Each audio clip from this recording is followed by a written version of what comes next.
Alors, 2 Thessaloniciens, chapitre 2, versets 1 à 2, nous dit, « Au sujet de la venue de notre Seigneur Jésus et de notre rassemblement auprès de lui, nous vous le demandons, frères et sœurs, ne vous laissez pas si facilement ébranler dans votre bon sens, ni troubler par une révélation, un message ou une lettre qu'on nous attribuerait, qu'il prétendrait que le jour du Seigneur est déjà là. » On ne passera pas tous les versets ce matin, parce qu'il y en a trop. Je ferai une deuxième partie un peu plus tard, là, mais on va en faire quelques-uns. Donc, au temps de Paul, les gens prétendaient que Jésus était déjà revenu. Alors, ce n'est pas nouveau, ce n'est pas une situation nouvelle, c'est encore pareil aujourd'hui. Il y a des gens qui prétendent que Jésus est revenu. Il y a des gens qui disent, il y a des groupes qui disent que Jésus est déjà revenu, qui est parmi nous, mais qui est incognito, que personne ne le voit. Sauf que je pense qu'il y a des bouts de la Bible qui n'ont pas lu ou qui s'est assuré en noir pour ne pas le voir.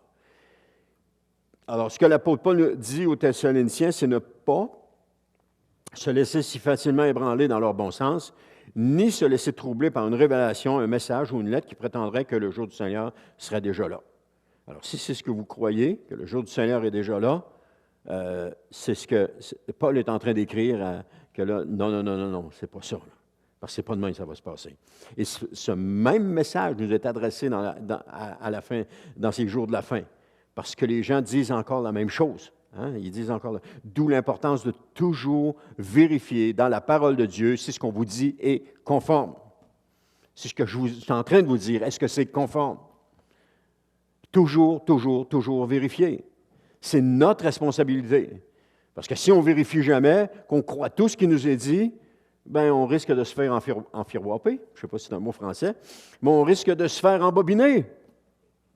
Enfiroiper, c'est peut-être une expression québécoise. Hein? Oui, c'est plus ça.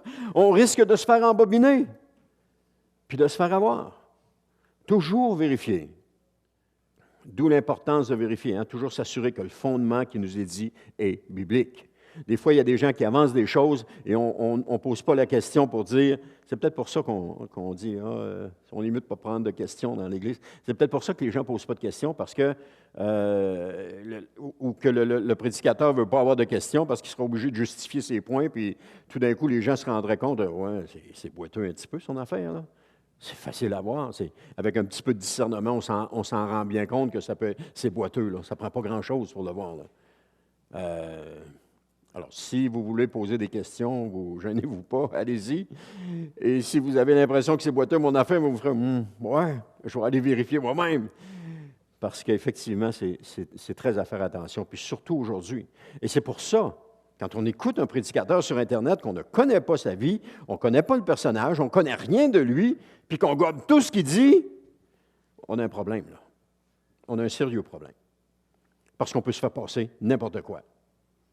J'en entends un cette semaine. C'est un extrait, mais quand même, c'est un extrait. Mais j'ai dit, il est dans le champ. Pourquoi il est dans le champ? Parce que quand tu connais le sujet, tu t'aperçois que ce qu'il dit, il est dans le champ. J'ai dit, voyons donc. Mais comment il peut faire pour dire une chose de même? C'est parce que lui, il n'a pas creusé la parole de Dieu. Il a pris ce qu'on lui a dit, puis il répète ce qu'il a entendu, sans avoir été vérifié. Mais si tu reçois, puis que tu vas vérifier, ça se peut que tu ne répètes pas ce qui t'a été dit. Ça se peut que tu dis, oh, attends un peu, là, il y a quelque chose qui ne va pas. Pourquoi il dit ça? Pourquoi la parole a dit autre chose? C'est important. C'est notre responsabilité à nous. C'est très important. Parce que sinon, on va se faire avoir.